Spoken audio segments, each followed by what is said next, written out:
Bismillahirrahmanirrahim. Assalamu alaikum dear viewers. This is Sir Saud and you are watching my YouTube channel Saud Solutions. Students, आज के video lecture में हम DJ Sindh science college का pre board examination as a model paper 2023 solve कर रहे हैं। First year mathematics है, section B के सवाल आज हम सॉल्व करेंगे। कुछ short question answers.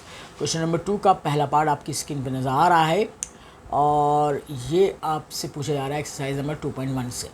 Show that साबित करें matrix A is Hermitian matrix है। ठीक है जी। अच्छा, अब आप इसको कैसे सॉल्व करेंगे देखिए। सबसे पहले आपने सॉल्यूशन की हेडिंग डालने के बाद इसको सवाल को मैट्रिक्स को कॉपी पेस्ट कर लिया है, ए मैट्रिक्स।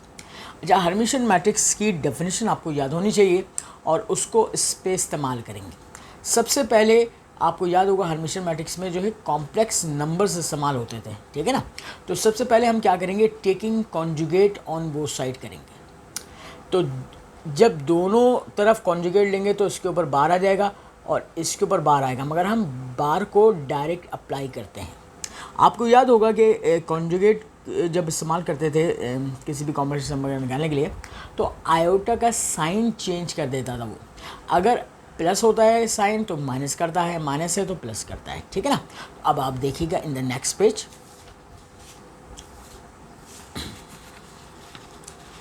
यहाँ देखिए इस स्टेप पर लेफ्ट हैंड साइड पे ए बार आ गया और मैंने यहाँ पे साइन चेंज कर दी। जहाँ पर आयोटा था उसका साइन पॉजिटिव था तो उसको नेगेटिव कर दिया और नेगेटिव को क्या कर दिया, प्लस कर दिया, यानी पॉजिटिव कर दिया। इसके बाद अगला स्टेप आता है डेफिनेशन के मुताबिक taking transpose on both side करेंगे। तो हमने क्या किया, ए बार की पावर टी ली, टी फॉर ट्रांसपोज। ट्रांसपोज जब इधर अप्लाई होगा तो इसकी रॉस को कॉलम में चेंज कर दिया जाएगा। ये रॉ कॉलम बन जाएगी, ये रॉ कॉलम बन जाएगी, ये रॉ कॉलम बन जाएगी, ये रॉ कॉलम बन जाएगी। और जैसे ही हमने ट्रांसपोज दिया तो ट्रांसपोज लेने के बाद ये जो अब मैट्रिक्स आया है ये वही ओरिजिनल मैट्रिक्स बन गया जो आपको सवाल में गिवन था ए के बराबर। तो हमें इसकी जगह ए रख दिया। तो ये हमने डेफिनेशन पढ़ी थी कि अगर किसी मैट्रिक्स का कॉन्जुगेट लें फिर ट्रांसपोज लें और वापस वही मैट्रिक्स आ जाए तो वो हर्मिशियन मैट्रिक्स कहलाता है। तो हम लिखेंगे सो ए इज़ हर्मिशियन मैट्रिक्स। ये बात हमारी प्रूफ हो गई। क्लियर है बेटा। अच्छा, आगे बढ़ते हैं सेकेंड पार्ट की जाने। सेकेंड पार्ट कह रहा है, ये आपके पास एक्सरसाइज नंबर 2.3 से लिया गया है और इसमें कह रहे हैं with using properties of determinant prove that, साबित करें कि ये डिटर्मिनेंट इसके बराबर है A B C plus B C plus C A plus A B के बराबर है। 2.3 का सवाल है। अब 2.4 का सवाल है और अब हम इसका सोल्यूशन करते हैं। नेक्स्ट,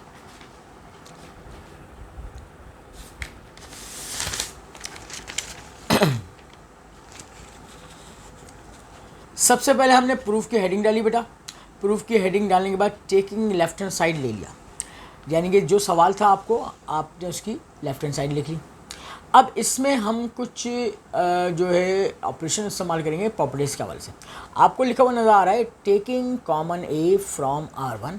R1 से मैं ए कॉमन निकालूंगा। Taking common B from R2, taking common C from R3।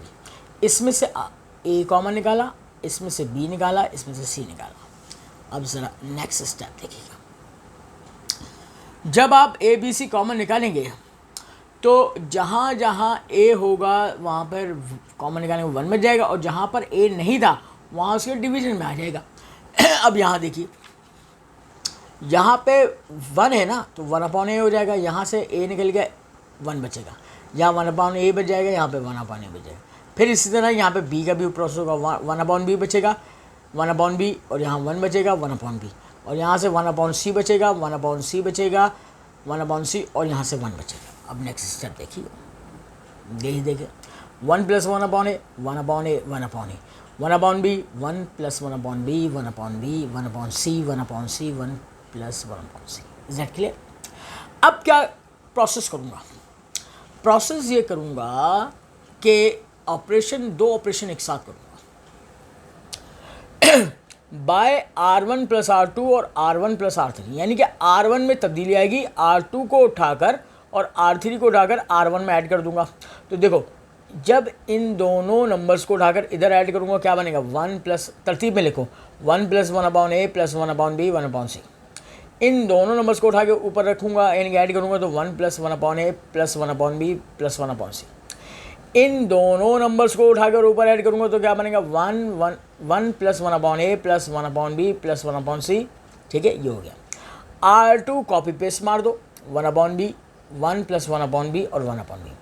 Third row 1/c ऐसी रहेगी बेटे, 1/c ऐसी रहेगी, 1 प्लस 1/c ऐसी। Got it. अच्छा, अब अगले स्टेप पे क्या करेंगे कि R1 में सेम नंबर आ गया है तो इसको भी कॉमन निकालेंगे हम। ठीक है, तो देखें बेटा next step,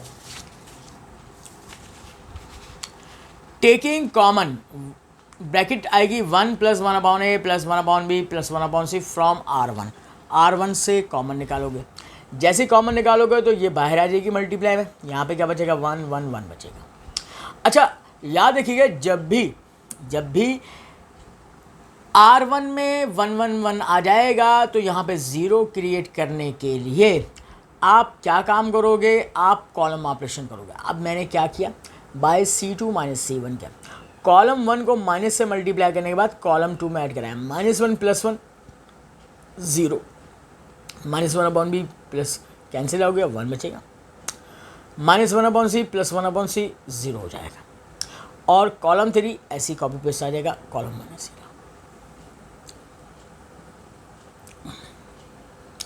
bye C3 minus C1।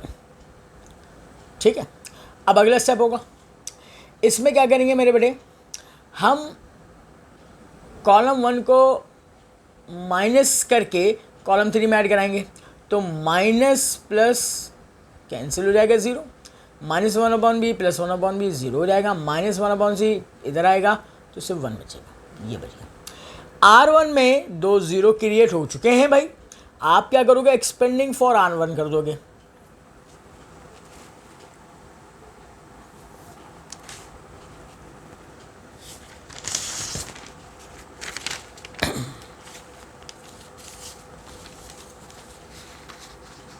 आपको एक्सपेंड करना आता है, ये वाली टर्म बाहर वाली पहले ऐसी रही, आपकी करली ब्रैकेट आएगी, पहला नंबर +1 के लिए करेंगे, फिर रॉ छोड़ेंगे, फिर कॉलम, तो जो नंबर बचेंगे वो स्मॉल डिटरमिनेंट में लिखते थे, फिर बाकी -0 +0।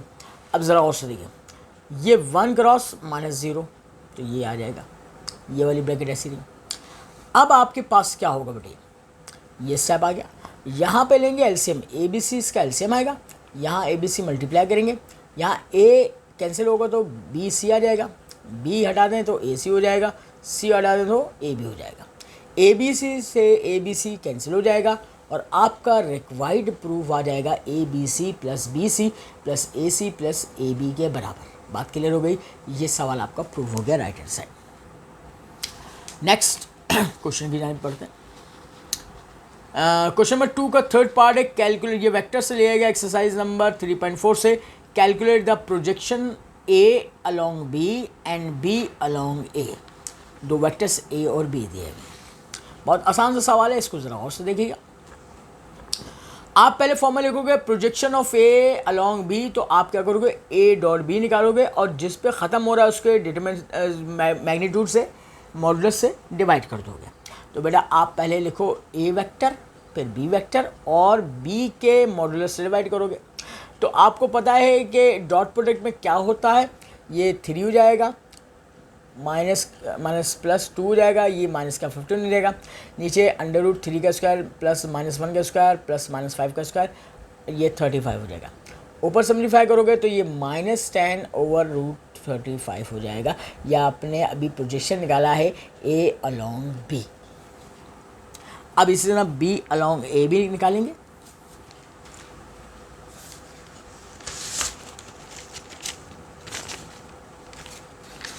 अब देखिए, अब फॉर्मूला लगाया आपने projection of B along A, तो फॉर्मूला बन जाएगा B डॉट A और जो आखिर में उसके मैग्नीट्यूड से डिवाइड करेंगे। तो B वेक्टर लिखा, फिर A वेक्टर डॉट प्रोडक्ट लेंगे और B का मैग्नीट्यूड √1 का स्क्वायर प्लस -2 का स्क्वायर प्लस 3 का स्क्वायर। ठीक है, 3 प्लस 2 और माइनस 15 और डिवाइड बाय अंडर रूट 14 हो जाएगा, और ये हो जाएगा सिंप्लीफाई करने में -10 ओवर अंडर रूट 14। बात क्लियर हो गई मेरे बेटे। अच्छा, अब fourth part, the sum of 3 numbers in AP is 27। 4.4 का सवाल है। कह रहे कि AP के 3 नंबरों का सम 27 है एंड देयर प्रोडक्ट, और उनको आपस में मल्टीप्लाई करने से इस रिजल्ट 405 बनता है। फाइंड दी नंबर्स, वो नंबर्स क्या होंगे बेटे। सोल्यूशन की हेडिंग डालें, let A minus D A plus D. ये 3 नंबर्स हैं। जब भी आपके पास जो है 3 नंबर का सवाल AP में आएगा तो ये 3 नंबर ही सपोज करने हैं, बजाय कि आप ये सपोज करेंगे A plus D A plus D A plus 2D, क्योंकि वहाँ पे तीनों नंबर प्लस के हैं। सॉल्व तो उससे भी हो जाएगा, मगर उसमें वर्किंग करना ज़्यादा मुश्किल काम होगा, ज़्यादा टाइम लगेगा आपका। ये नंबर्स आप जब लेंगे तो इससे एक वेरिएबल आसानी से कैंसिल आउट हो जाएगा। A minus D A plus D are 3 numbers in AP according to given condition. तीनों को सम करो 27 आता है, minus D plus D cancel हो गया, 3A is equal to 27। A की वैल्यू क्या आ गई 9, क्योंकि 3 से डिवाइड कर दिया हमने। ठीक है। अच्छा, अब आगे चलते हैं।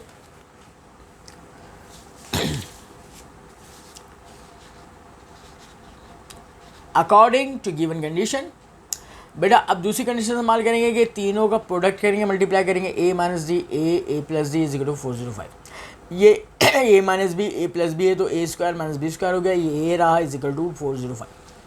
A की जगह वैल्यू पुट करोगे 9 का स्क्वायर 81 माइनस डी स्क्वायर, इसकी जगह 9 आएगा। 9 ये मल्टीप्लाई कर रहा हो तो जाके डिवाइड करेगा, 45 आ जाएगा। 81 minus D square is equal to 45 हो गया बेटा। इस माइनस डी स्क्वायर को उधर शिफ्ट करेंगे प्लस का, और प्लस का 45 को इधर लाएंगे तो माइनस का। 81 minus 45 becomes to 36 is equal to D square. Square उधर फेंकेंगे, स्क्वायर रूट बनेगा और प्लस माइनस आएगा, और 36 का स्क्वायर रूट क्या होता है 6 होता है। अब हमें नंबर्स मालूम करना है, ये कॉमन डिफरेंस आ गया बेटा। देखो एक कॉलम खींच लेना, यहाँ पे when D is equal to 6 लिखना, when D is equal to -6। पहला नंबर क्या है A माइनस डी, A की वैल्यू 9 आ चुकी है, यहाँ डालो, माइनस डी की वैल्यू 6 है, 3 आ गया। A is equal to 9 A plus D, 9 plus 6 15 हो गया। अब रिक्वायर्ड नंबर्स क्या है 3 9 और 15। अब कॉमन डिफरेंस क्या हो जाएगा -6। अब वही नंबर सपोज करो A minus D 9 minus 6 plus 15, A is equal to 9 A plus D 9 minus 6 is equal to 3। The required numbers are 15 9 and 3। ठीक, इसके बाद हम नेक्स्ट क्वेश्चन की जाने बढ़ते हैं।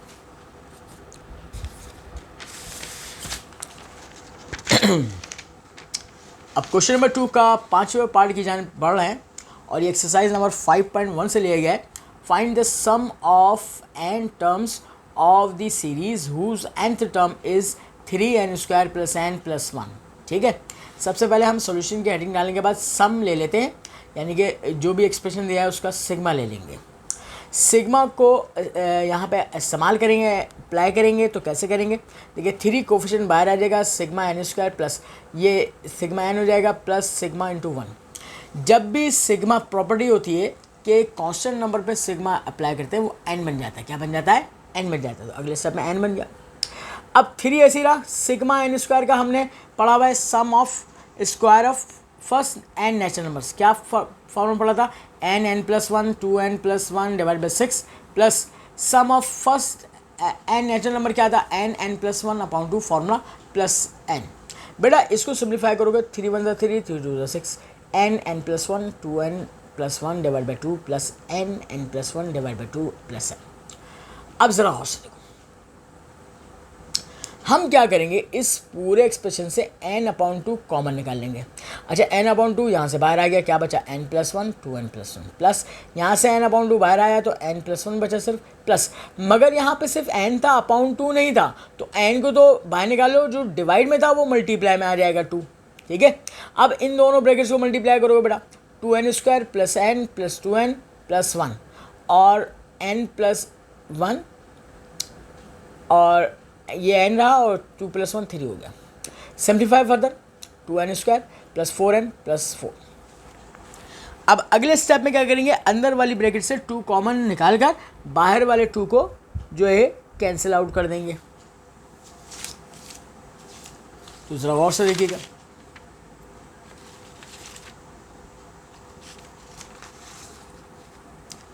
हमने क्या किया, अंदर से 2 कॉमन निकाला, 2 से 2 कैंसिल कर दिया, क्या बचा अंदर n square plus 2n plus 2, बाहर क्या रहा n, ये ब्रैकेट बची n square plus 2n plus 2।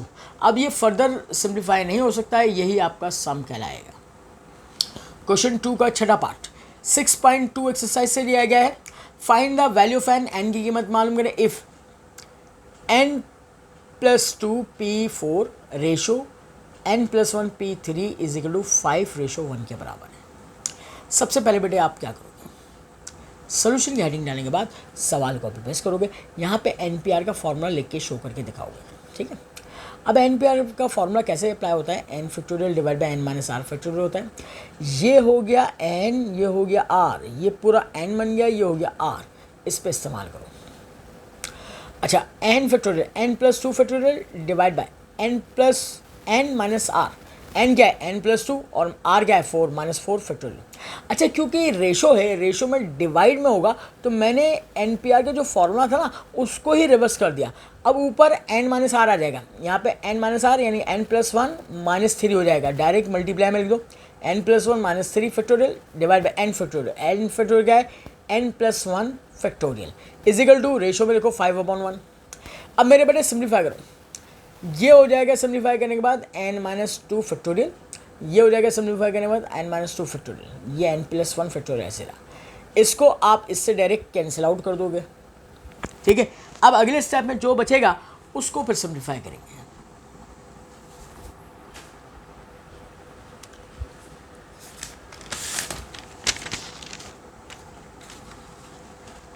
देखिए बेटा क्या बचा, आपके पास सब चीज़ कैंसिल आउट होने के बाद क्या बचा n। अब आप n प्लस 2 को खोलेंगे फैक्टोरियल को, n प्लस 2 यानी n एक कम करोगे n प्लस 2 माइनस 1 तो n प्लस 1 फैक्टोरियल हो गया, नीचे डिवाइड में n plus 1 factorial is equal to 5, ये कैंसिल आउट हुआ, n plus 2 is equal to 5 हो गया, प्लस 2 उधर भेजेंगे माइनस का 5 माइनस 2 3, तो n की कीमत 3 आई। क्वेश्चन नंबर 2 का 7th पार्ट, प्रूव दैट, साबित करें the following statement by mathematical induction 2 की पावर n plus 1 greater than 2n plus 3 for all integral values of n greater than equal to 2। 7.1 का सवाल है बेटा। सोल्यूशन की हेडिंग डालने के बाद आपने क्या किया कि फॉर स्टार्ट करेंगे 1 से नहीं, यहाँ से 2 से या 2 से बड़े नंबर से, for n is equal to 2 के लिए किया आपने, एक्सप्रेशन लिखा। अब आप n की कीमत 2 डाल दो, 2 की power 2 plus 1 greater then 2 multiply by 2 plus 3। अच्छा बेटा ये क्या हो रहा है, सिंप्लीफाई करने बाद 8 और 7, 8 ग्रेटर देन 7 है, it is 2 for n is equal to 2। आगे करने के लिए ज़रूरत नहीं है, 2 के बाद 3 के लिए भी होगा, 4 के लिए भी होगा एंड सो ऑन होगा। अब हम सेकंड स्टेप पे आ जाते हैं और for n is equal to k के लिए करते हैं। तो जहाँ जहाँ एक्सप्रेशन में n है वहाँ पे k डाल दो, 2 की power k plus 1 greater then 2k plus 3। अब इसको क्या करना है, इसको सिंप्लीफाई करने के लिए आप ये काम करेंगे, जो असल सवाल था ना उसमें n की जगह k प्लस 1 डालेंगे, तो मगर अब इसको ऐसे लेके आएंगे नहीं, बल्कि हम n की पावर k प्लस 1 के लिए 2 से मल्टीप्लाई करेंगे both side, multiply both side by 2। अब क्यों कर रहे हैं, ज़रा आपको ये अभी समझ में आ जाएगा कि किस तरीके से ये आएगा। अब देखिए नेक्स्ट, जब आपने दोनों तरफ 2 से मल्टीप्लाई कर दिया, अब ज़रा और से समझते रहेगा और सवाल को अपने जहन में रखिएगा। 2 डॉट 2 की power k plus 1 greater then 2 multiply by 2k plus 3। बेटा जब सेम बेस मल्टीप्लाई करते हैं तो पावर ऐड हो जाती है, 2 की पावर k प्लस 1 प्लस 1, तो इसकी पावर n रखेंगे, यानी कि हमें सवाल वापस बनाना है 2 की पावर n प्लस 1, ठीक है। और थर्ड स्टेप किसके लिए कर रहे हैं, n is equal to k plus 1 के लिए कर रहे हैं, ग्रेटर देन 2 को इससे मल्टीप्लाई करेंगे, 2 2 4 हो जाएगा, प्लस 2 3 6 हो जाएगा। अच्छा अब इसको आपने ब्रेक करके काम करना है, इसको मैंने ब्रेक किया 4k को 2k प्लस 2k में तोड़ा, 6 को तोड़ा मैंने 4 प्लस 2 में, ठीक है भाई। अच्छा लेफ्ट हैंड साइड पे तो ऐसे ही रहा क्योंकि लेफ्ट हैंड साइड बन चुकी है। अब मैं क्या करूँगा, ये 2k प्लस 2 है ना, इसमें से बेटा 2 कॉमन निकालूंगा, क्या बचेगा k प्लस 1 बचा, ठीक है। अच्छा फिर मुझे सवाल जो लाना है उसमें 3 भी चाहिए, तो इस 4 को ब्रेक करूँगा 3 और +1 में, और ये वाला 2k इसके साथ जोड़ दूंगा। ठीक है, अब ज़रा गौर से समझो, अगर मैं ये जो इजाफी टर्म आई है 2k + 1 डिडक्ट कर दूं, deducting 2k + 1 from right side से, तो मेरे पास ओरिजिनल चीज़ क्या आ जाएगी, 2k + 1 + 1 greater then twice of k + 1 + 3। अब अपने जहन में ज़रा देखो, अगर मैं k + 1 की जगह n डाल के सोचूं तो ये सवाल नहीं बनेगा क्या, 2n + 1 ग्रेटर देन 2n + 3। आपका सवाल थर्ड स्टेप में वापस आ गया, इसका मतलब ये मैथमेटिकल इंडक्शन से प्रूव हो गया। अब आप क्या लिखोगे, सिर्फ it is true for n = k + 1, hence by mathematical induction it is true for n greater than equal to 2। ठीक है बेटा,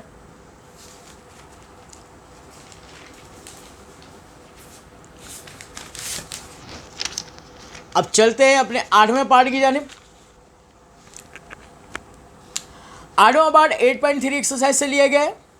ये कह रहा है find the equation of the function of the type y = 3x² + bx + c of the parabola which cuts x-axis at the points -3,0 and 5,0। तो आप यहाँ पे लिखोगे, सबसे पहले सोल्यूशन की हेडिंग के बाद सवाल कॉपी पेस्ट किया, y = 3x² + bx + c equation number 1। अब ये वाला पॉइंट पुट करोगे, ये x की कीमत, ये y की कीमत इन 1, यहाँ पे 0 डाल दिया, 3 × -3² + b -3 + c। सिंप्लीफाई करोगे, 0 = 27 - 3b + c, this is called equation number 2। फिर आप पुट दूसरा पॉइंट पुट करोगे इक्वेशन नंबर 1 में, ये x है ये y है, बेटा आप यहाँ पे डालोगे तो ये 0 हो गया, 3 × 5² + b × 5 + c। अब फर्दर सिंप्लीफाई करोगे तो 0 = 75 + 5b + c and this is called equation number 3। अब आप 2 और 3 को साइमल्टेनियसली सॉल्व करोगे, 2 - 3, 0 = 27 - 3b + c, 0 = 75 5b + c, minus करोगे, minus minus minus minus, +c - cancel, 0 - 0 0 हो गया, 27 - 75 - 48 हो गया, ये माइनस का 8 भी हो जाएगा। बात क्लियर हो रही है मेरे बेटा। अब अगले स्टेप पे चलते हैं, ये माइनस का 8 भी इधर शिफ्ट करेंगे, प्लस का हो जाएगा। देखें, प्लस का 8 भी इज इक्वल टू -48, 8 मल्टीप्लाई कर इधर जाके डिवाइड करेगा, 8 × 48, तो b की कीमत आ गई -6। पुट इन इक्वेशन नंबर 2 में पुट कर देंगे तो 0 = 27 - 3 × -6 + c। इसको सिम्प्लीफाई करेंगे तो 27 + 18 + 6c, ये हो जाएगा 0 = 45 + c, 45 को उधर शिफ्ट करोगे, -45 हो गया। आपको b और c मालूम नहीं करना था, बल्कि पूरा फंक्शन मालूम करना था। अब फंक्शन लिख के दिखाओ एग्जामिनर को, y = 3x² + bx + c, b और c की कीमत डाल दो इधर, y = 3x² - 6x - 45, ये आपका रिक्वायर्ड आंसर आ गया।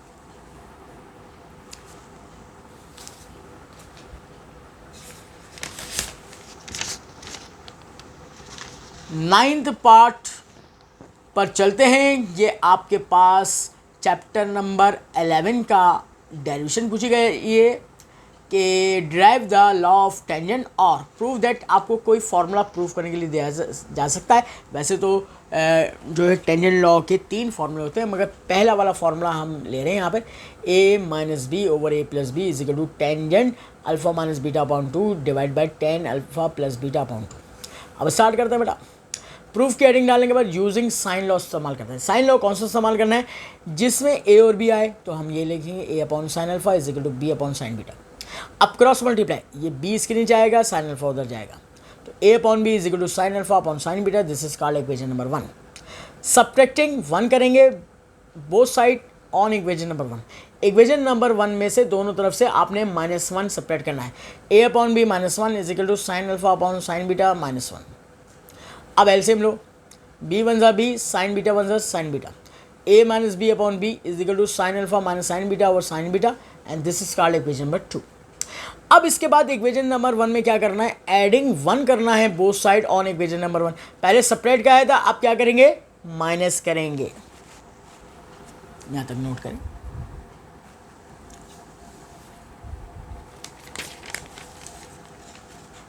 देखिए बेटा, अब हो जाएगा a/b + 1 = sin α/sin β + 1। एलसीएम लो, बी वन ज़ा बी हो जाएगा, फिर साइन बीटा वन ज़ा sine beta, A plus B upon B is equal to sine alpha plus sine beta over sine beta, this is called equation number 3।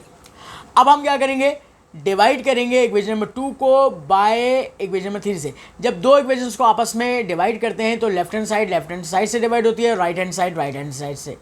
तो बेटा देखो, a minus B upon B divided by A plus B upon B, B से B cancel हो जाएगा, is equal to sine alpha minus sine beta over sine beta divided by sine alpha plus sine beta over sine beta से sine beta cancel out, क्या बचेगा, a minus B upon A plus B is equal to sine alpha minus sine beta over sine alpha plus sine beta. बेटे हम फॉर्मूले इस्तेमाल करेंगे यहाँ पे। इसको सॉल्व करने के पहले sine U minus sine V का फॉर्मूला आएंगे, sine U minus sine V is equal to cos U plus V upon two sine U minus V upon two हो जाएगा। यहाँ पे sine U minus sine V, तो sine U plus sine V is equal to twice of sine U plus V upon two और cos U minus V upon two. अब देखते हैं, इसको इस्तेमाल करते हैं फॉर्मूले। यहाँ पे हो जाएगा a minus B over A plus B, यहाँ पे हो जाएगा 2 cos alpha plus beta upon 2 sine alpha minus beta upon 2 divided by 2 sine alpha plus beta by 2 cos alpha minus beta upon 2, 2 से 2 कैंसिल हो जाएगा बेटा। ये cos theta upon sine theta अगले स्टेप में बन जाएगा कॉट थीटा, और sine theta upon cos theta tan theta बन जाएगा। यहाँ तक नोट करें इसको।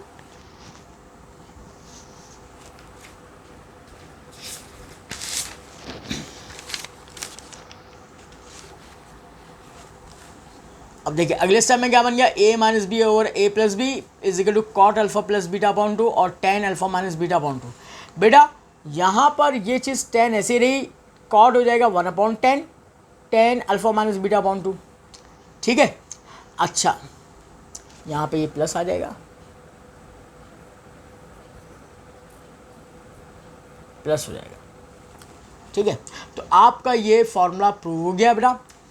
अच्छा सिमिलरली आप इसको ऐसे लिख के भी दिखा सकते हो, b minus C over B plus C is equal to 10 beta minus gamma upon 2 और divided by 10 beta plus gamma upon 2, और एक होता है c minus A upon C plus A is equal to 10 gamma minus alpha upon 2 divide by 10 gamma plus alpha by 2।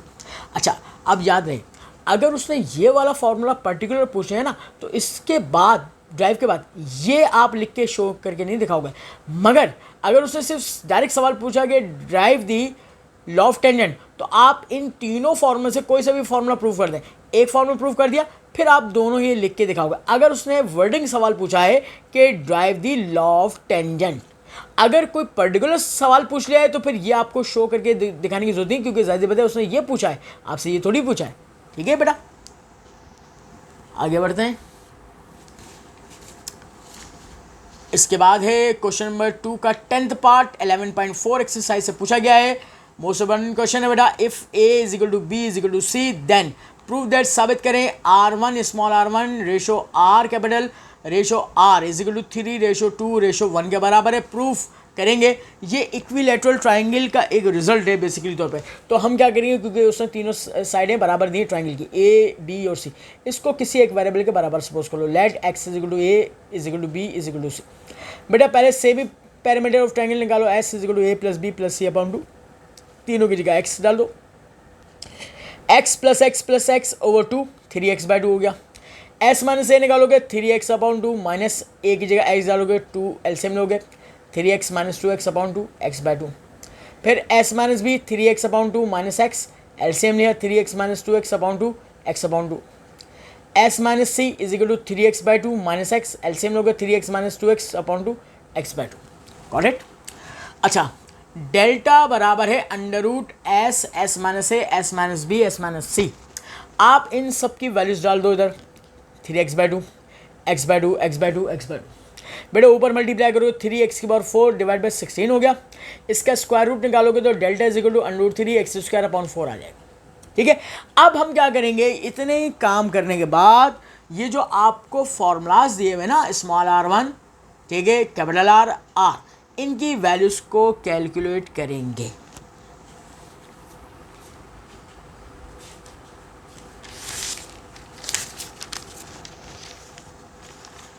बेटा small r1 is equal to delta over s minus A आपने ये delta की value डाली S minus ए की, इसको reverse करेंगे r1 is equal to under root 3 X square upon 4 multiply by 2 upon X से X cancel, 2 से 2 कैंसिल।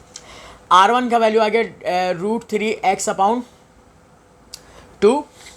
इसके बाद r is equal to A B C over 4 delta, आपने इनकी वैल्यूज डाली, ये वैल्यूज डाली, 2x कैंसिल हो गया, 4 से 4 cancel, capital R is equal to X upon root 3।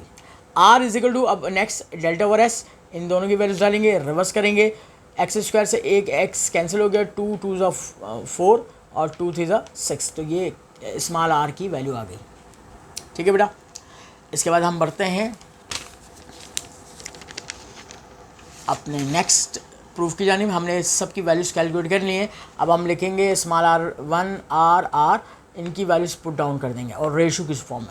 अब हमें आखिर में 1 बनाना है। अब इसकी ट्रिक सुन लो, ये जो आखिर में 1 बनाना है इसको रिवर्स करो और उससे राइट हैंड साइड को सबको मल्टीप्लाई कर दो। तो मैंने क्या किया, multiply right hand side by 6, इसको रिवर्स करो, 6 अपॉन रूट 3 एक्स। तो बेटा देखो ये लेफ्ट हैंड साइड पे ऐसे रहा, हर वैल्यू को इससे मल्टीप्लाई करना है, हर वैल्यू को। देखो भाई 2 3 ज़ा 6, ये पूरा कैंसिल हो गया। देखो X X cancel, 6 upon 2 root multiply करेंगे 3 हो जाएगा और ये पूरा कैंसिल आउट होकर 1 हो जाएगा। तो आप देखें 3 2 ज़ा 6, तो रिक्वायर्ड आपके पास रेशो ये देखें, ये वाला बहुत आसान है और इसको बहुत गौर से समझ लीजिएगा। तो r1 r 3:2:1 आ गया।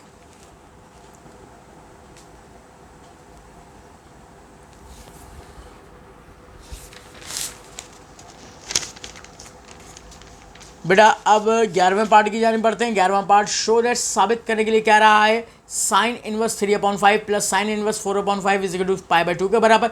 12.4 एक्सरसाइज का सवाल है। प्रूफ की हेडिंग के बाद आपने टेकिंग लेफ्ट हैंड साइड ले लेना है। लेफ्ट हैंड साइड आपने कॉपी पेस्ट की, इसको फॉर्मूले से सिंप्लीफाई करना है। फॉर्मूला शो करके दिखा दीजिए, sine inverse A plus sine inverse B is equal to sine inverse bracket A under root 1 minus B square plus B under root 1 minus A square.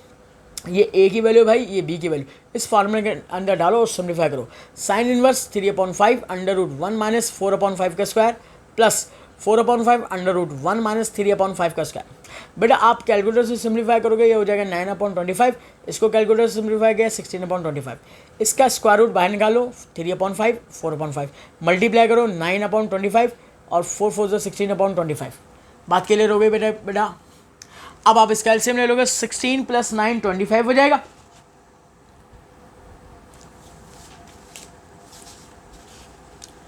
(25/25) cancel out हो गया। Sine inverse 1, sine inverse 1 की value calculator से निकालो वरना जुबानी याद होनी है। 90 होता है, 90 डिग्री π/2 के बराबर होता है। This is your required right hand side. अब क्वेश्चन नंबर 2 का 12वां पार्ट पे चलते हैं। 12.5 एक्सरसाइज है। Solve the equation √3 cos x minus cosec x minus 1 is equal to 0। बेटा अब इसको सिंप्लीफाई करते हैं। लिखें सवाल के बाद √3 cos x minus cosec x minus 1 is equal to 0। ये दोनों माइनस की टर्म है, इनको उधर शिफ्ट कर दें। √3 cos x is equal to 1 plus cosec x। बेटा स्क्वायरिंग ऑन बोथ साइड करोगे आप, दोनों तरफ स्क्वायर कर लो, इसका स्क्वायर, इसको 1 प्लस बी के होल स्क्वायर वाले फॉर्मूले से खोल लो, इसका square root cancel, cot square x 1 + 2 cosec x plus cosec square x। इस cot स्क्वायर को चेंज करेंगे cosec स्क्वायर माइनस 1 में, क्योंकि हमारे पास आइडेंटिटी होती है। ठीक है, 3 मल्टीप्लाई बाय, अब इससे और इससे हो जाएगा और ये ऐसे ही रहा। नेक्स्ट पेज पे चलते हैं बेटा।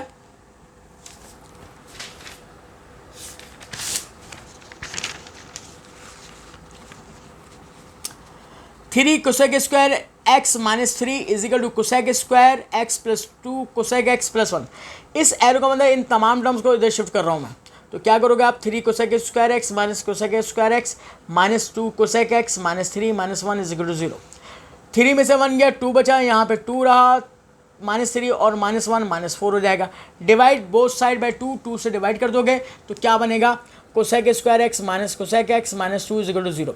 ये क्वाड्रेटिक इक्वेशन बन गई। इसके मिडिल टर्म ब्रेक करोगे, 2 1 ज़ा 2, यहाँ पे -1 है तो cosec square x minus 2 cosec x plus 1 cosec x minus 2 is equal to 0। यहाँ से cosec x कॉमन निकालो, cosec x माइनस 2, यहाँ से +1 कॉमन निकालो, cosec x minus 2 is equal to 0। cosec x minus 2 cosec x plus 1 is equal to 0। इधर करेंगे भाई, इधर करने के बाद ऐसे लाइन डालेंगे, cosec x minus 2 is equal to 0।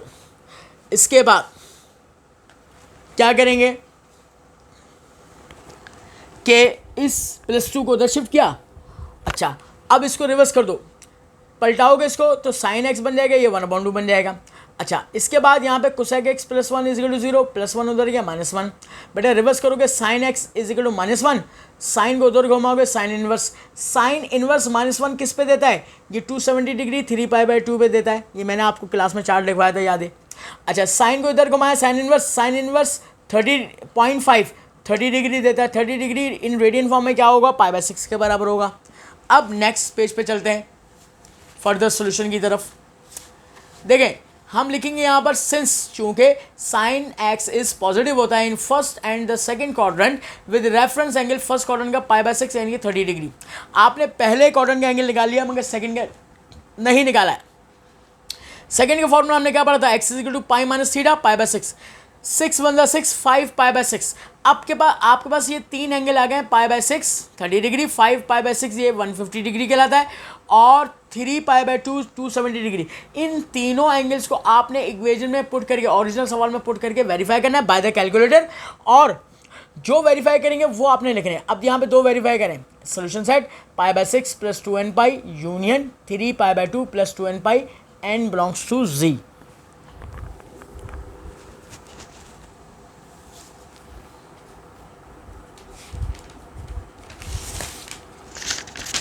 अब हम चलते हैं 13वें पार्ट की जानिब। 13वां पार्ट कह रहा है derive the law of sine और prove that a/sin alpha = b/sin beta = c/sin gamma. बेटा इंतहाई इंपॉर्टेंट क्वेश्चन है ये, चैप्टर नंबर 11 से पूछा गया है, डेरिवेशन आती है हर अल्टरनेट ईयर में। इसको आप करके जाएंगे, प्रूफ की हेडिंग डालेंगे।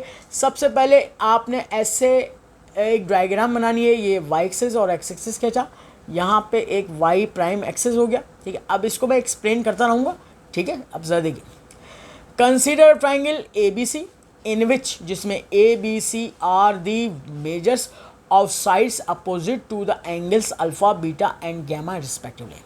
यहाँ पे C रखा, ओरिजिन पे 0 0 रहा, इसके अपोजिट साइड में स्मॉल c आ जाएगा। यहाँ पे B रखा, इसके अपोजिट साइड में स्मॉल b आ जाएगा। यहाँ कैपिटल A रखा, स्मॉल a आ जाएगा, ठीक है। B पर बीटा एंगल, A पर अल्फा एंगल, C पर गैमा एंगल, ठीक है। ये बात क्लियर हो गई है। अच्छा, अब आगे इसको समझने की कोशिश करते हैं और लिखते हैं। कह रहे take a rectangular coordinate system. ये जो एक्स एक्सिस और वाई एक्सिस आपने खींचा, इसको कहा जाता है रेक्टेंगुलर कोऑर्डिनेट सिस्टम। प्लेस करें द पॉइंट सी पॉइंट को in the standard position. In the standard position का मतलब होता है जब हम किसी पॉइंट को ओरिजिन पे फिक्स करते हैं या रखते हैं, उस चीज़ को स्टैंडर्ड पोजीशन कहा जाता है, ठीक है। The coordinates of point A will be, क्या होंगे ए के।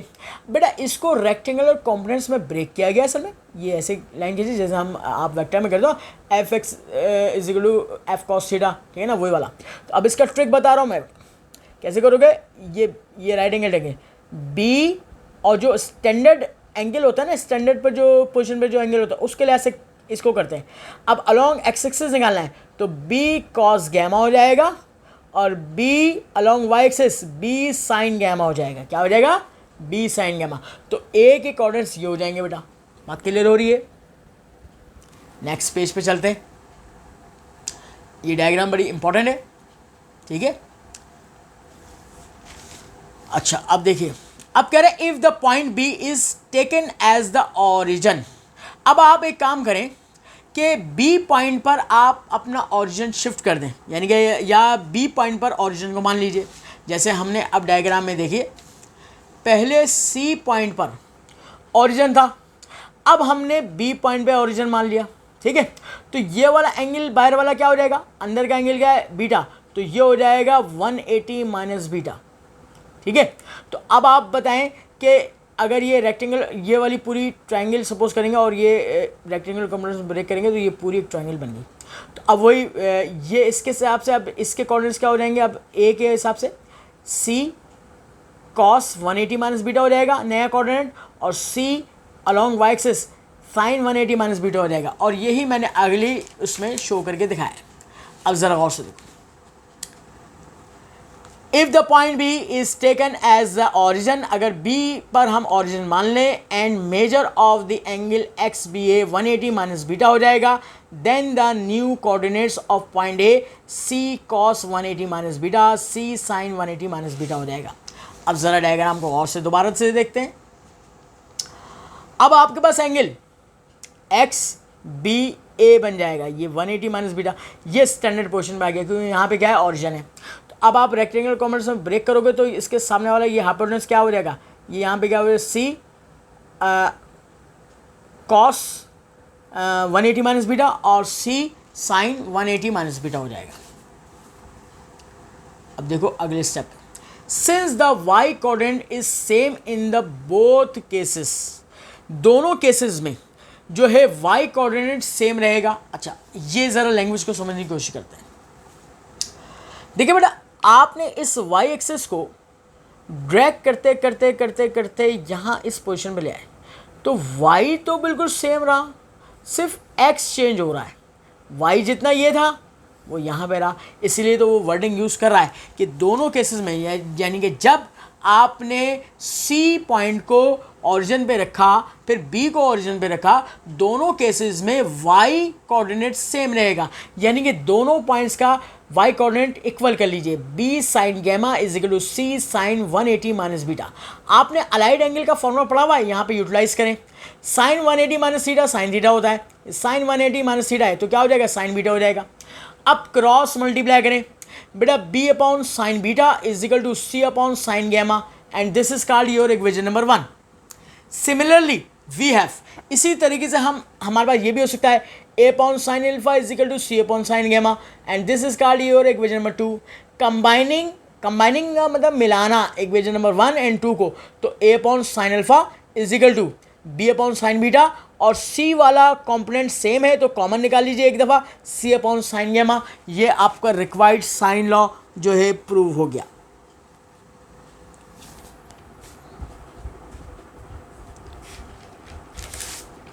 इसके बाद हम लास्ट पार्ट की जानी पड़ते हैं बेटा। ये एक्सरसाइज नंबर 11.2 से पूछा गया है। 14 part, find the measure of the largest angle in the triangle A B C with A is equal to 10 centimetre, B is equal to 20 centimetre, C is equal to 26 centimetre. आपने एक रफली diagram बना ली triangle A B सी की, ए के सामने small ए, B के सामने small B और सी के सामने स्मॉल सी। अब देखें बेटा, consider triangle A B C, C सबसे बड़ी साइड है, 26 centimetre is the largest side, then opposite to side, इस साइड के अपोजिट इज लार्जेस्ट एंगल में लेगा। तो अब यूजिंग कोसाइन लॉ इस्तेमाल करें, यानी कि gamma angle is the largest angle. अगर इसी तरह उसने पूछा आपसे कि आप ये बताओगे स्मॉलेस्ट एंगल मालूम करो तो स्मॉलेस्ट साइड के अगेंस्ट होगा। स्मॉलेस्ट साइड यहाँ पे क्या है, 10, 10 के अपोजिट क्या होगा, अल्फा हो जाएगा। आपने कोसाइन लॉ वगैरह पढ़े हुए हैं वो संभाल कीजिएगा।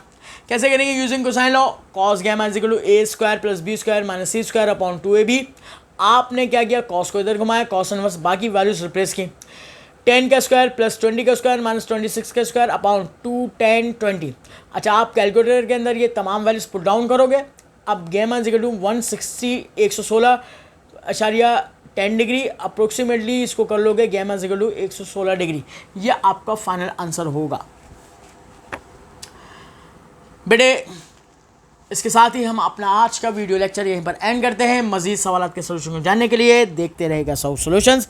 इसको सब्सक्राइब करना ना भूलिएगा, बेल आइकन का बटन प्रेस करें, लाइक करें, शेयर करें अपने दोस्तों के साथ। अपना बहुत ख्याल रखिएगा। अल्लाह हाफिज़।